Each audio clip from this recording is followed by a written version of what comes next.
What can you do with a fresh chicken, fresh pork sausage, and an Instant Pot? We'll make jambalaya, of course. I'll show you how coming up next.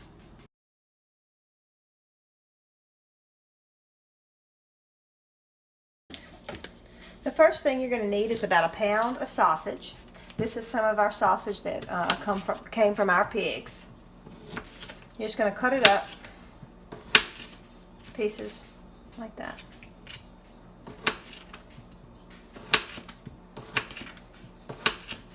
I'm also going to have my Instant Pot on saute where it can be getting warm.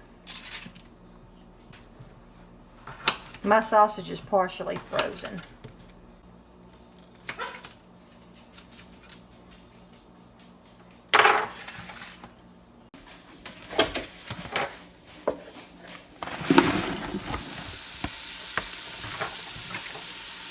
You'll want to cook the sausage until it's brown, pretty much all the way cooked, and then we're going to remove it from the pan.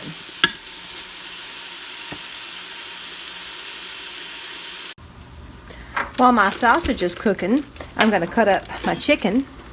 See, this is one of our chickens that we processed ourselves.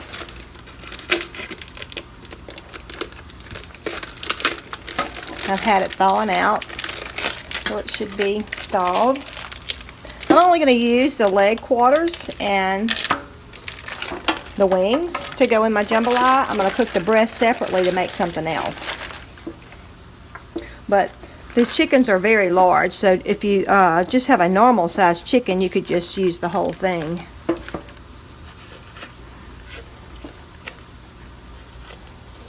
It's a trick to getting in here. Get this cut just right to get down to that joint in there. There it is. To cut it off. And there we are. And then you cut it. You can see where it moves through here. You're going to cut it through here.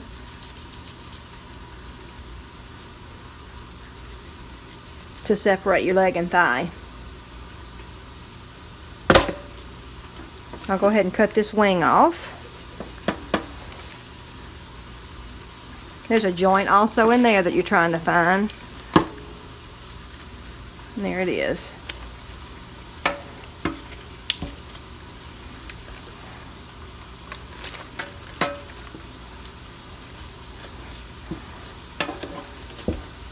Here's my wing. I always tuck my wing tip over like that. It just makes it for tidier, keeping it together and having a bit of brown it good and everything. Or if you were frying it, I always do it like that when I fry it too. My knife, I think, is a little dull.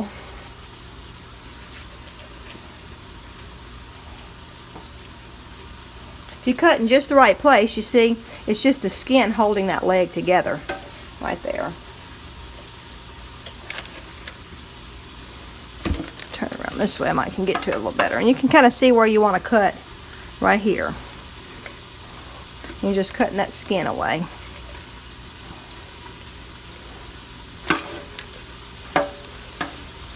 This side's always harder for me because it's the opposite side. When you cut down far enough, you can break it over and you can see right in there where you're going to want to separate it right there. There it is. I'll go ahead and cut this through.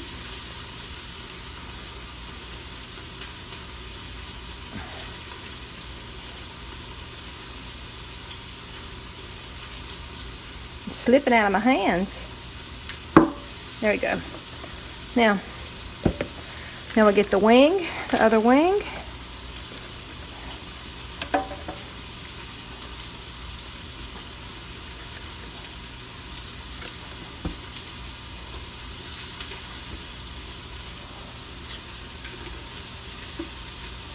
There we go.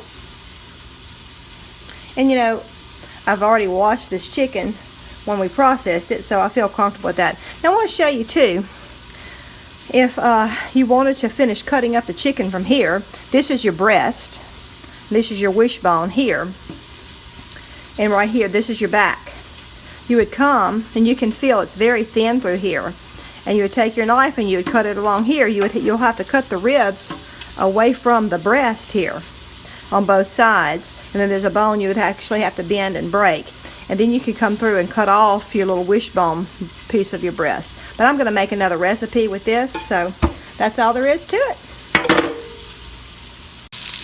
Okay, my sausage is finished. I'm going to put it into a bowl and set it aside.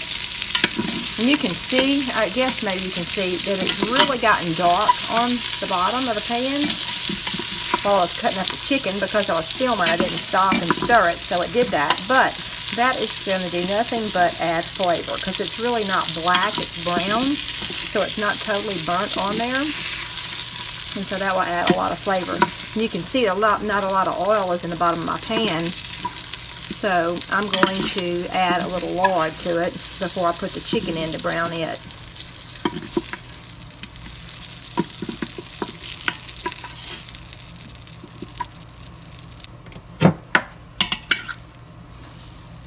I gotta have enough oil left in here too to saute my vegetables once I'm done browning the chicken. I'll put my chicken in to brown.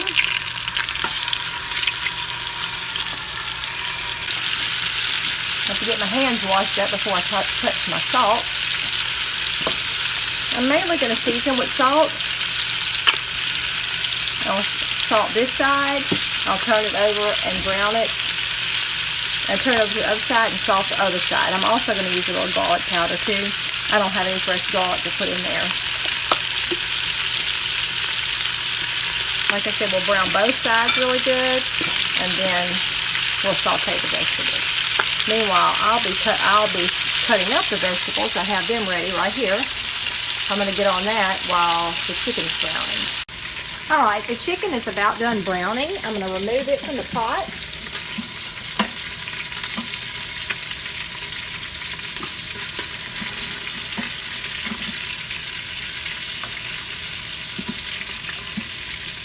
And we just do this for flavor by browning it.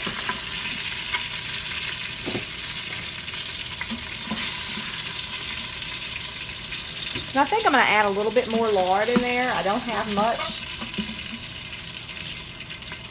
left in there. Add just a little bit more, because I have to saute my vegetables now. I forgot to tell you what vegetables I have. This is onion, and this is a red pepper that I have. This is a purple bell pepper, and this is a yellow stuffing pepper that's like a bell pepper in taste. So I'm gonna put all that in there together. We're going to saute this until it's kind of getting opaque a little bit.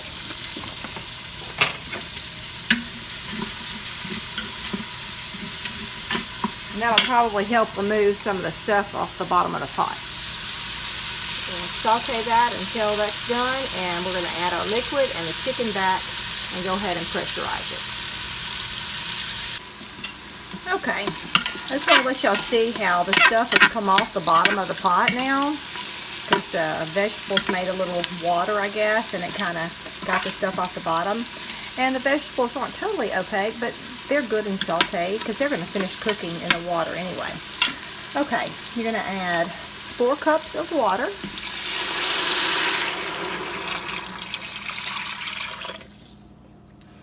And then you're going to go ahead and add your chicken back. Right there.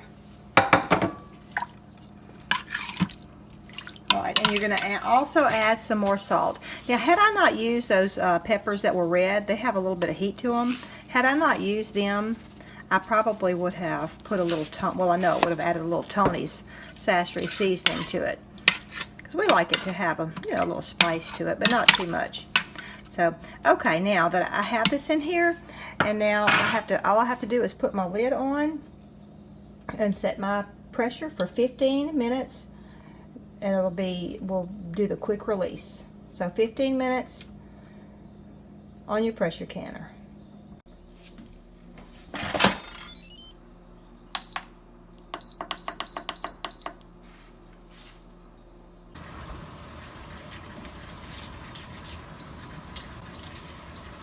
Okay, now it's done. I need to turn it off.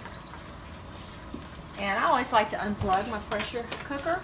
And then we're going to do the manual pressure release. You got to be careful of the steam. We'll let all the steam get out of there. And then we'll remove the chicken where it can cool and be deboned. Okay, all the steam has released and my pressure valve has fallen to the bottom, so it's safe to open my canner.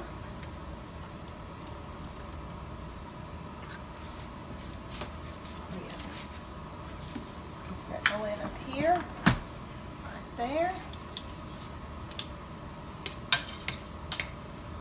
And I'm going to remove my chicken.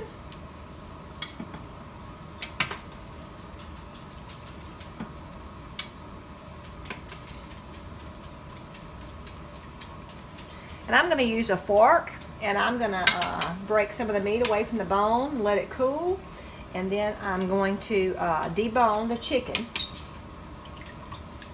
And then we'll add it and the sausage and the rice back to the pot. I'm also going to measure my liquid too, but I'll do that after it cools off a bit too, just to make sure I have 4 to 5 cups of liquid left in there. This is only my second time making it jambalaya in the pressure pot, and so I want to be sure I have my liquids right, because that'll make a big difference with the rice. Okay, I have deboned all the chicken, and I have measured my broth. I ended up with a little over 5 cups of broth. Of course, you know, that's got the vegetables and everything in it too. So I'm going to go ahead and add my liquid back to my pot.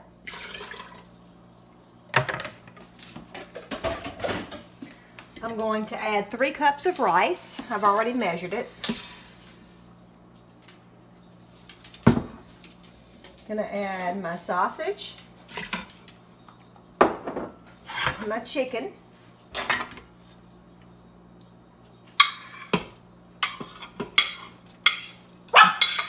that's Sugar Bear. She knows I have been deboning chicken, and see, I saved the skin for the dogs. They always know when I'm working on chicken. Now, you should have already tasted your broth and made sure that it's salty enough, because you know, when you cook the rice in there, it's going to take up some of the salt. And I'm just going to add just a smidgen more, because I salted mine a lot, I noticed when I was cooking it. So I'm just going to put a little bit more salt in mine. And then I'm going to do, we're going to pressure this for 3 minutes. Let me turn this around the right way. On manual pressure, 3 minutes. To bring that back down. For 3 minutes, and it's going to be natural pressure release. So we're going to let the pressure gradually come down to finish cooking everything, and you should have a delicious jambalaya when we're done. Okay, y'all ready for y'all's treat? Come see. Shug, Tootsie, and Toby. One more treat, Toby, because you were so good. And Tootsie. And Shug. Alright, we got to give a little bit to the outside dogs too. Okay, we have cooked the rice and everything together for 3 minutes and did a natural pressure release. And so now it's time to see what we have. Okay. Oh, it looks nice. Nice jambalaya.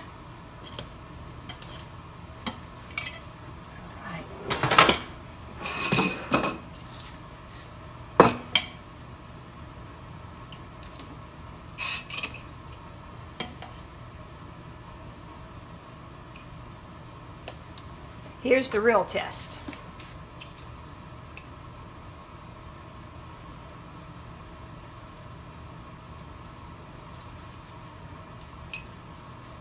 Rice is perfect.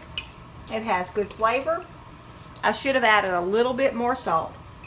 I could have used a little bit more salt, but I can't add that now, and stir it up good and let it sit and let it get in there. So Anyway, so you remember you want to have that water on the salty side, and I thought I had mine there, but I think I could have used a little bit more salt.